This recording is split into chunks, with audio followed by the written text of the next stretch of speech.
All right, breaking overnight, a major turning point in the Middle East. The last of 20 hostages held by Hamas for 2 years are finally heading home. This morning, we are now learning all hostages have been handed over, with the first 7 being released, transferred to Israeli forces, who brought them back safely across the border just hours before the release of the remaining 13. President Trump, have you been heard speaking earlier this morning? In fact, he is still speaking in Israel about those freed hostages.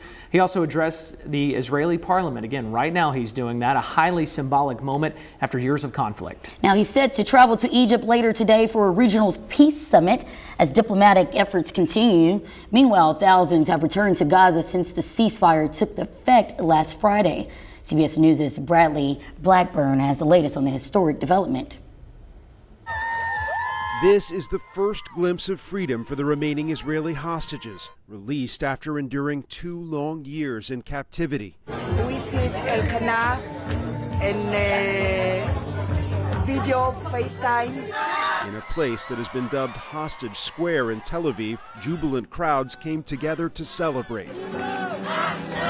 President Donald Trump declared the war over before landing in Israel on day 4 of the ceasefire, there to meet with the families and to address the country's parliament. Today the skies are calm, the guns are silent, the sirens are still, and the sun rises on a holy land that is finally at peace. The president will later chair a summit in Egypt with other world leaders to discuss next steps, including the creation of a multinational peacekeeping force in the region.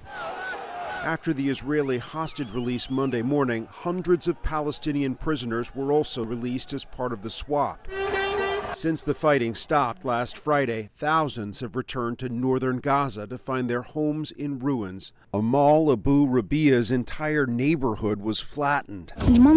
She says, "I never imagined this level of destruction. There is nothing left." Dozens of trucks carrying humanitarian aid surged into Gaza Sunday, with hundreds more expected in the coming days. Bradley Blackburn, CBS News, New York.